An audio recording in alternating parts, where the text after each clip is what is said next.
Next రసీదులను భద్రపరచుకోండి, కష్టకాలంలో నష్టపరిహారాన్ని పొందండి.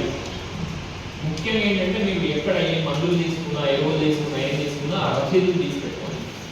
అది చాలా ముఖ్యమైనది. అయితే ముఖ్యంగా అంటే మనము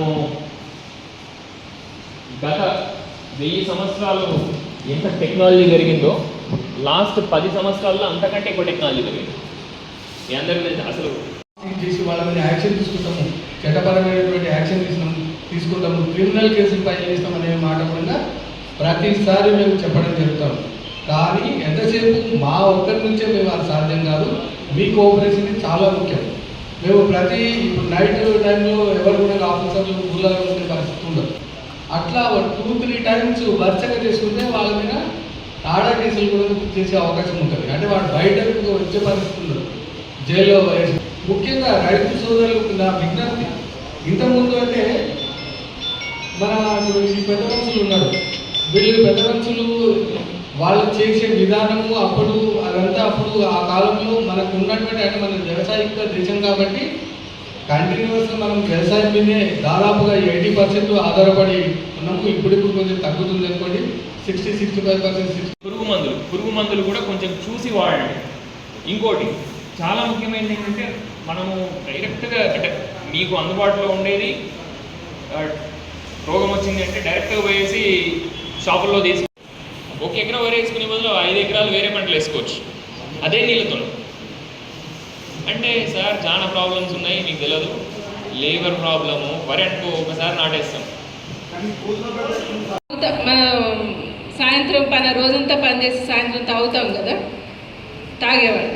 నేను అందరి గురించి 280 రూపాయలు మనకి ఒక బస్తా వస్తుంది, కానీ దానికి అసలు ఒరిజినల్ రేటు 3000 రూపాయలు.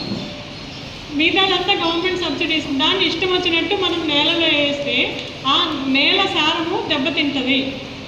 అది సార్ చెప్పిన ఇది మీకు అందరికీ అర్థమై ఉంటుంది. అది ఇంకొకటి, ఈ విచ్చలవిడిగా ఎరువులు, పురుగు మందులు ఇవన్నీ వాడటం వల్ల సమతుల్యత, వాతావరణంలో సమతుల్యత అన్నది దెబ్బతింటుంది. అంటే అవసరమైన పురుగులు కూడా చచ్చిపోతాయి. మనకి కొన్ని గొంగళ పురుగుల్ని తినే పురుగులు ఉంటాయి, మీరు అబ్జర్వ్ చేశారో లేదు. గొంగళ పురుగులు తినే పురుగులు కూడా ఉంటాయి. మన పురుగు మందులు ఇవన్నీ వాడటం వల్ల ఆ పురుగులు కూడా చచ్చిపోతాయి ఎక్కువగా వాడటం. ఈ మండలాల్లోనే ఆల్మోస్ట్ అన్ని గ్రామాలలో కూడా ఈ రైతు భరోసాలు జరుగుతాయి. ఈ రోజు నుంచి మొదలు పెట్టుకొని రేపు సద్వినియోగం చేసుకోవాలని కోరుకుంటున్నాం. అయితే ఇక్కడ ముఖ్యంగా సాగు ఖర్చును తగ్గించండి. యూరియా ఎంత వాడుతున్నామో అసలు మనం అంత అవసరమా కాదా అనేది ముందు మనం తెలుసుకోవాలి. ముఖ్యంగా మన దగ్గర ఒకటే పంట ఉంది, క్రాప్ డైవర్సిఫికేషన్ ఎక్కువ లేదు కాబట్టి వరి ఒక్కటే మనం సాగు చేస్తున్నాం. దానికి కూడా మరి చాలా కారణాలు మీరు చెప్పారు, ఎందుకు ఏంటి అనేది. వరి కాకుండా వేరే పంటలు పండిస్తే ఎలాంటి సమస్యలు మీరు చెప్పారు కదా, చాలా సమస్యలు. అందుకనే వరి మేజర్ పంట మనకి. అలాగే కొన్ని ప్రాంతాల్లో పత్తి వేస్తున్నారు. మన మండలం వరకు తీసుకున్నట్లయితే నెక్స్ట్ వచ్చేసి కూరగాయ అనుసంధానం అనేది పెరుగుతుంది.